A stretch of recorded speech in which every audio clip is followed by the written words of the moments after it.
Jeffrey. Welcome back to my channel. In today's video, we're going to be going over 5 different strategies to be able to handle negative or bad thoughts. Disclaimer: the following strategies are not to be used as a substitute for therapy. For therapeutic services, please reach out to a licensed mental health professional. Before we go over the 5 different strategies to be able to deal with these bad or negative thoughts, we're first going to talk about what are thoughts. Thoughts are ideas that pop into our heads. These thoughts can either be automatic or they can be conscious.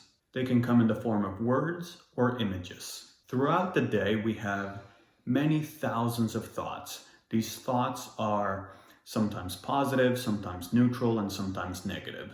So with the following strategies, we're really going to try to dive into these negative thoughts. Negative thoughts are thoughts that can cause us emotional distress and or behavioral dysfunction. By this I mean that it's causing us to feel or act in a way that we don't desire. It's normal to have these bad or negative thoughts. The important thing is that we have different strategies to be able to deal with them. This brings us to our 5 strategies to be able to deal with negative or bad thoughts.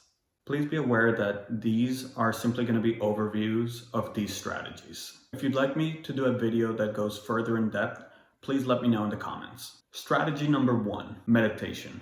There are many different forms of meditation, but for the purposes of this video, we will be talking about the form of meditation in which we are the observer of our own thoughts. Meditating involves sitting down in a quiet place for anywhere from 2 to 5 minutes and simply observing our own thoughts. When we meditate, it's important that we observe these thoughts non-judgmentally. When we visualize these thoughts, we visualize them in the form of a thought cloud or picturing the thought streaming down a river. This ultimately helps us gain distance from our thoughts, so we're able to recognize that we are not our own thoughts. We're also able to identify that there's a lot of mental chatter and a lot of thoughts that really don't make any sense. So that's when we start to realize to not believe everything that we think. I believe this form of meditation is helpful because it helps us let go of those bad or negative thoughts that we're having. However, if you notice that a thought keeps coming back, it will be important to use one of the following strategies to be able to deal with that thought effectively. Strategy number 2, finding the evidence. So let's say you have a negative thought that keeps coming back. As we learned with strategy number 1, thoughts are ideas, not necessarily truths. So we want to put that negative thought under a microscope. When we identify the negative thought, we want to ask ourselves, where is all the evidence that supports this negative thought? After doing this, we want to ask ourselves, where's all the evidence that disputes this thought? After analyzing all the evidence, we then want to create a new, more balanced thought. For example, let's say that I'm having the thought I am stupid because I recently did poorly on a test. I would then analyze the evidence that supports this thought and also all the evidence that disputes this thought. For example, evidence that supports this thought could be doing poorly on this test. Maybe last year at the same time, I also did poorly on another test. Evidence that disputes this thought could be having done very well on another exam in the same class, or doing very well in another class, having done very well throughout the semester up until this point. Therefore, when looking at the evidence for and against this thought, we could come up with a more balanced thought. For example, this balanced thought could be, overall, I'm a fairly smart person. However, it was stupid of me to not study the right way for this exam. Ultimately, finding the evidence is helpful because it steers us away from extreme thinking patterns.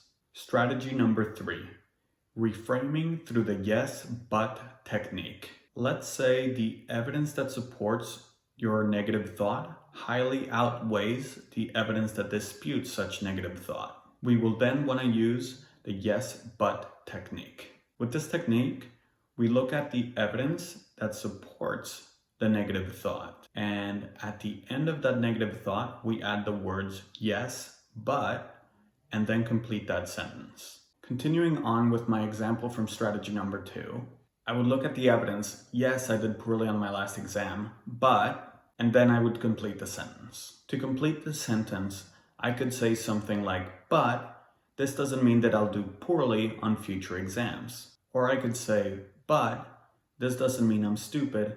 I simply studied in an incorrect way.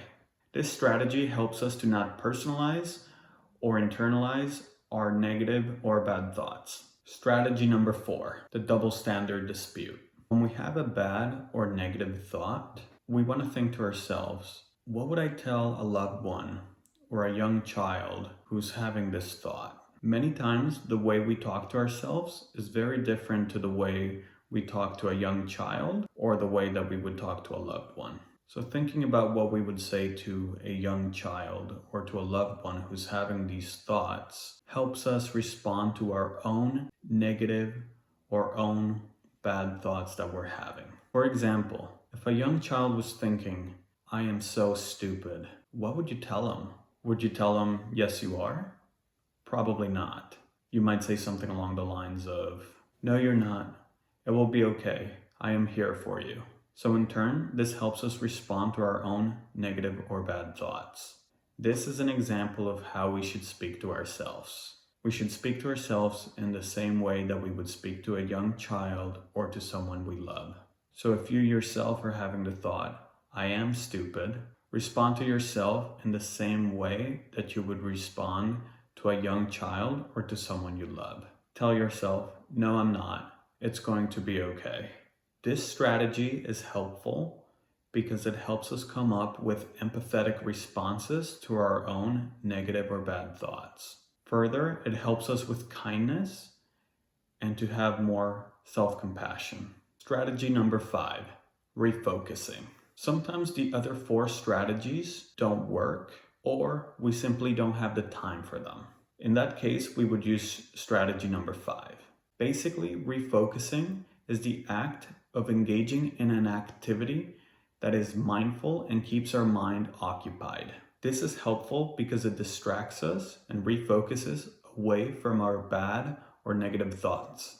An example could be playing video games, board games, drawing, painting, watching a Netflix show, or something along those lines. Simply an activity that you enjoy that will keep your mind busy. It is worth noting that this strategy is a short-term fix. We want to use the other strategies for long-term solutions. So in summary, the 5 strategies to be able to deal with our bad or negative thoughts are: 1. Meditation. 2. Finding the evidence. 3. Reframing through the yes but technique. 4. The double standard dispute. 5. Refocusing. That's it for today's video. Please comment down below what your favorite strategy is. Give this video a thumbs up and subscribe to my channel for more content like this. See you next time.